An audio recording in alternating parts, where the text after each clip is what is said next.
محنت میں عظمت ہے، ترک صدر نے یہ محاورہ سچ ثابت کر دکھایا۔ غربت سے لڑنے کے لیے لیمو پانی کا ٹھیلا لگایا، میئر بن کر استنبول کا نقشہ بدل ڈالا، وزیر اعظم بنے تو شہرت کی بلندیوں پر جا پہنچے، منصب سنبھالا، ملک کو اقتصادی بحران سے نکالا، جرائم کا خاتمہ کر کے استنبول شہر کو امن کا گہوارہ بنا دیا، یوں ترکی کی معیشت کا بھی دنیا بھر میں بول بالا کر دیا۔ کون سوچ سکتا تھا کہ ایک لیمو کا ٹھیلا لگانے والا لڑکا مسند اقتدار پر براجمان ہوگا تو وہ عوام کی تقدیر بدل ڈالے گا۔ اپنی قائدانہ صلاحیتوں، ولولے اور شیریں لہجے کی بدولت وہ عوام کے دلوں پر راج کرنے لگے۔ السلام علیکم، وائس آف دیشانی کے اس چینل میں آپ کو خوش آمدید، اور میں ہوں سیف الرحمان دیشانی۔ آج کی اس ویڈیو میں ہم آپ سے رجب طیب اردگان کی زندگی کے بارے میں چند دلچسپ حقائق رکھیں گے جو کہ آپ سب لوگوں کے لیے سبق آموز ہوں گے۔ رجب طیب اردگان کے بارے میں مورخ جب بھی لکھے گا تو ان کا نام ترکی کی تاریخ میں سنہرے حروف سے لکھا جائے گا۔ رجب طیب اردگان، جسے ٹرکش لوگ ریسپ طیب اردوان کہتے ہیں۔ رجب طیب اردگان 26 فروری 1954 میں استنبول سے ملحقہ شہر قاسم پاشا میں پیدا ہوئے۔ رجب طیب اردگان کے والد کا نام احمد اردگان تھا۔ طیب اردگان کے آباء و اجداد سلطنت عثمانیہ کے دور حکومت میں جارجیا میں رہائش پذیر تھے۔ 1877 میں عثمانیوں کی روس کے ساتھ جنگ شروع ہوئی تو رجب طیب اردگان کے آباء و اجداد ترکی واپس ہجرت کر گئے۔ طیب اردگان کے آباء و اجداد جارجیا میں عیسائیوں کے بیچ زندگی بسر کرنے کے باوجود بھی اسلام سے والہانہ عقیدت رکھتے تھے۔ یہی وجہ تھی کہ غربت کی پاتال میں گرے ہوئے ہونے کے باوجود انہوں نے طیب اردگان کی اچھی پرورش میں کوئی کمی نہ کی اور طیب اردگان کو مدرسے میں داخل کروایا۔ مدرسے سے چھٹی ہونے کے بعد طیب اردگان روڈ پر لیمو پانی کا ٹھیلا لگایا کرتے تھے تاکہ گھر کی ضروریات پوری کرنے میں اپنے والد کا ہاتھ بٹایا جا سکے۔ 1973 میں انہوں نے قرآن پاک حفظ کیا اور اپنی ہائی اسکول کی تعلیم مکمل کی۔ رجب طیب اردگان ایک باصلاحیت فٹ بالر بھی رہے۔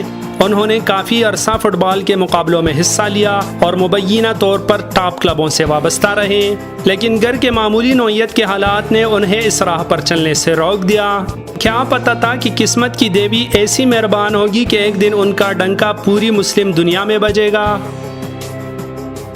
1978 میں ایمین اردگان سے ان کی شادی ہو گئی، جن سے ان کے 4 بچے، 2 بیٹے اور 2 بیٹیاں ہیں۔ 1981 میں انہوں نے مرمرہ یونیورسٹی سے بزنس ایڈمنسٹریشن کی ڈگری حاصل کی۔ رجب طیب اردگان نے اپنی سیاسی جدوجہد کا آغاز زمانہ طالب علمی سے ہی کر دیا اور ایک بھرپور اسٹوڈنٹ لیڈر بن کر ابھرے۔ وہ نیشنل ٹرکش یونین کے رکن رہے اور اسلام مخالف ہونے والے ہر کام کی مخالفت کرتے رہے۔ 1991 میں وہ پہلی بار عملی سیاست میں آئے۔ یہ وہ دور تھا جب ٹرکش لوگ پاکستانیوں کی طرح دوسرے ممالک میں جا کر روزی روٹی کماتے تھے۔ ترکی کی حالت یہ ہو چکی تھی کہ ترکی میں اسکارف پہننے پر پابندی عائد تھی۔ مرد اور عورت چاہتے تھے کہ پوری ترکی کو یورپ بنا دیا جائے۔ پہلی جنگ عظیم کے خاتمے کے بعد زیادہ عرصہ ترکی پر فوجی حکومت قائم رہی اور اس عرصہ دراز کے دوران ترکی نے اسلام سے کوسوں دوری اختیار کر لی تھی۔ اس جنگ عظیم کے دوران جب معاہدہ لوزان ہوا تو اس معاہدے میں ایک بات یہ بھی تھی کہ ترکی ایک سیکولر ملک بن چکا ہے۔ اس ملک میں اسلام کے پھیلنے اور اسلامی تقاریر پر پابندی عائد ہو چکی تھی۔ ملک کی حالت یہ تھی کہ ملک کا مصروف ترین شہر استنبول گندگی کا ڈھیر بن چکا تھا، لوگوں کو صاف پانی میسر نہیں تھا، گلی محلوں کی حالت ابتر ہو چکی تھی اور ٹریفک بھی اس شہر کا بہت بڑا مسئلہ تھا۔ 27 مارچ 1994 کو رجب طیب اردگان استنبول کے میئر بن کر ابھرے۔ انہوں نے 25% پاپولر ووٹ حاصل کیے۔ اس وقت اردگان کی عمر 40 سال تھی اور یہ ان کی سیاسی زندگی کا سب سے کڑا امتحان تھا جس میں وہ بخوبی پورا اترے۔ انہوں نے استنبول شہر کو درپیش پانی کے مسائل اور آلودگی کے مسائل اور ٹریفک کے مسائل کا مکمل خاتمہ کر دیا اور صرف 4 سالوں میں استنبول شہر کی حالت بدل کے رکھ دی۔ استنبول کا شمار دنیا کے خوبصورت ترین شہروں میں ہونے لگا۔ دسمبر 1997 کو رجب طیب اردگان نے ایک نظم پڑھا۔ اسلامی تقاریر کرنے پر ملک میں پہلے سے پابندی عائد تھی۔ اور ایسے میں انہوں نے جو نظم پڑھا جس کا ترجمہ کچھ یوں بنتا تھا کہ یہ مسجدیں ہمارے قلعے ہیں، یہ گنبد ہمارے ہیلمٹ ہیں، یہ مینار ہمارے سپاہیوں کے ایمان کی نشانیاں ہیں۔ ان کی اس تقریر کے بعد انہیں استنبول کے میئر کی سیٹ سے فارغ کر دیا گیا، ان کے الیکشن لڑنے پر پابندی عائد کر دی گئی اور انہیں 10 ماہ قید کی سزا سنا کر جیل بھیج دیا گیا، جو سزا بعد میں کم کر کے 4 ماہ کر دی گئی۔ رجب طیب اردگان ایک مسیحا کے طور پر ترکی کی عوام کے ہر دل عزیز بن گئے۔ یہی وجہ تھی کہ طیب اردگان مارچ 2003 میں ٹرکی کے پرائم منسٹر بنے۔ طیب اردگان نے سالانہ تقریباً 10 پوائنٹ کے حساب سے اپنے ملک کی معیشت کو 111ویں نمبر سے 16ویں نمبر پر پہنچا دیا، جس کا مطلب ہے کہ ترکی دنیا کی 20 بڑی طاقتوں کے کلب یعنی G20 میں شامل ہو گیا۔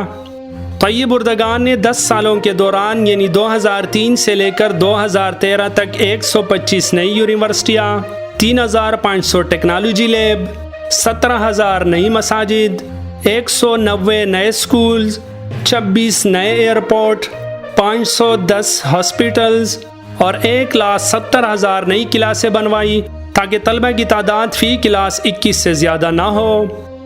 10 سال پہلے ترکی کی فی کس آمدن $3500 سالانہ تھی، جو کہ 2013 میں بڑھ کر $11,000 سالانہ تک پہنچ گئی اور یہ شرح فرانس کی فی کس آمدن کی شرح سے زیادہ ہیں۔ اس دوران ترکی کی کرنسی کی قیمت میں 30 گنا اضافہ ہوا۔ اہم ترین سیاسی کامیابیوں میں یہ بھی شامل ہے کہ اردگان نے ملک کے ہر حصے میں امن قائم کیا اور کرد کارکنوں کے ساتھ برابری کی سطح پر مذاکرات کر کے ان کو خون خرابے سے روکا۔ آرمینیا کے ساتھ مسائل کو بھی سلجھایا۔ یہ وہ فائلیں ہیں جو گزشتہ 9 دہائیوں سے رکی ہوئی تھی۔ ترکی میں تنخواہوں اور اجرتوں میں 300% اضافہ ہوا۔ مزدوروں کی کم از کم تنخواہ 340 لیرہ سے بڑھ کر 950 لیرہ تک ہو گئی۔ بے روزگاری کی شرح 38% سے کم ہو کر صرف 2% رہ گئی۔ ترکی میں تعلیم اور صحت کا بجٹ دفاع کی بجٹ سے زیادہ ہیں۔